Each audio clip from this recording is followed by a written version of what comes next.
Outro dia eu estava conversando com uma amiga que estava me relatando sobre a sua experiência com a menopausa. E isso me fez me lembrar de um vídeo que eu tinha acabado de gravar sobre o desejo. Eu resolvi gravar esse outro, ampliando um pouco essa conversa sobre o desejo. Então nesse vídeo eu quero propor uma reflexão de que o desejo pode revelar de nós mesmos.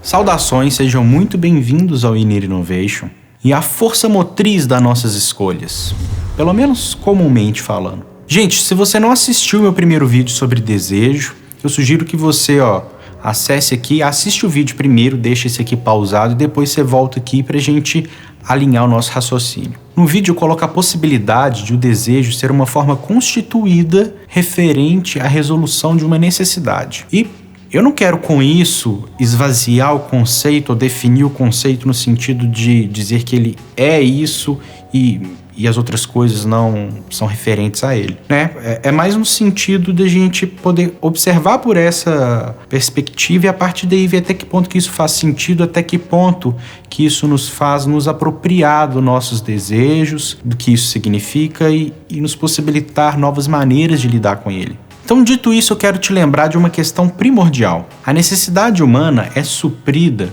no bebê por um ego auxiliar, que é o cuidador da criança, né? Então, a criança, quando sente fome, ela não sabe resolver essa questão, ela simplesmente chora.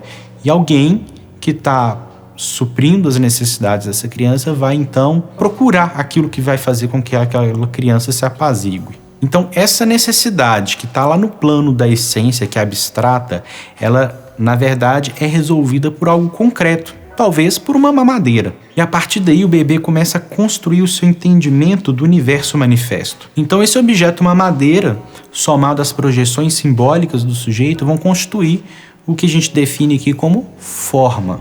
Mas a partir daí, essa mesma essência passa a ser direcionada para outras possibilidades. Frutas, papinha, né? E isso vai ser constituído, agrupado conceitualmente, por exemplo, como alimentos. Até que chega um momento que essa criança não diz mais, né? Com o choro, tenho fome.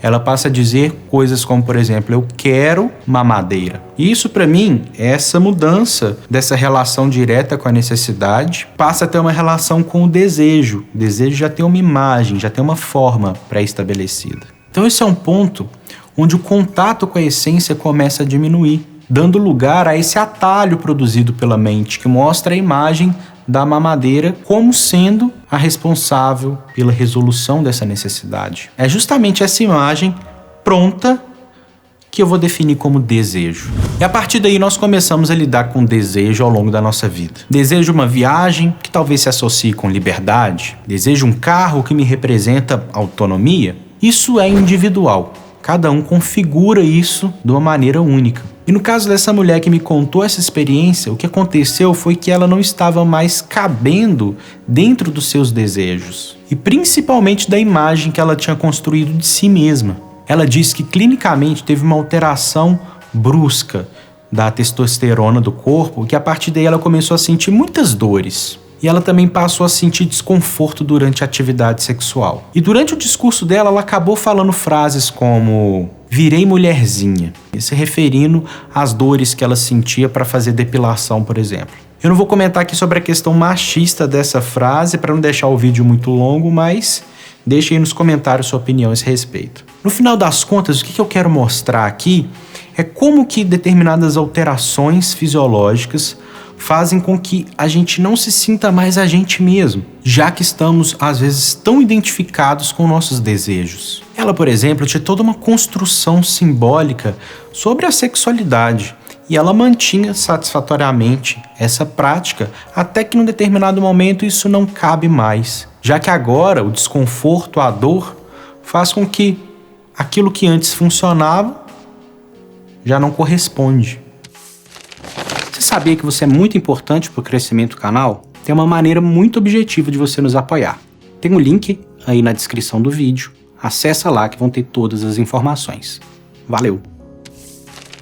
E essa reconstrução simbólica das formas é o que define propriamente o que a gente experimenta como luto. É claro, à medida que nós amadurecemos, a tendência é que a gente lide de maneira cada vez mais automatizada, cada vez mais prática com as coisas. E a consequência desse desenvolvimento é que a gente acaba tendo um contato com cada vez mais ruído em relação às nossas questões mais profundas. Às vezes eu sou influenciado por um outro, eu vejo como ele resolve as coisas e eu, por algum motivo, me utilizo da mesma estratégia e acabo mantendo isso. Por exemplo, isso acontece muito na educação. As crianças estão todas lá na turma, aprendem a fazer coisas de uma determinada maneira e tendem a reproduzir aquilo daquele jeito. E até aí tudo bem, isso faz parte. Mas a questão é que muitas vezes nós construímos maneiras desajustadas, influenciadas por campanhas danosas de marketing, por exemplo. Como por exemplo, nos dizem para associar cigarro com liberdade.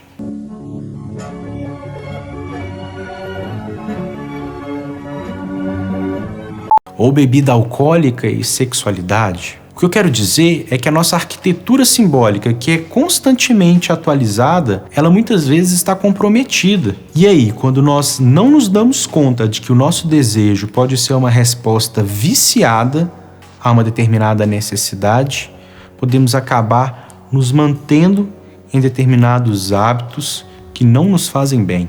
Isso porque acabamos altamente identificados com essa imagem. Mas o mais curioso é que mesmo quando a gente se dá conta deste processo, muitas vezes ainda cedemos a esses desejos. O que nos mostra uma coisa que eu costumo falar muito em terapia. Usar estratégias racionais para resolver questões emocionais não é muito eficiente. O que o desejo representa na sua vida e o que você tem feito para poder lidar com eles? Deixe aí nos comentários que eu quero saber. Até mais.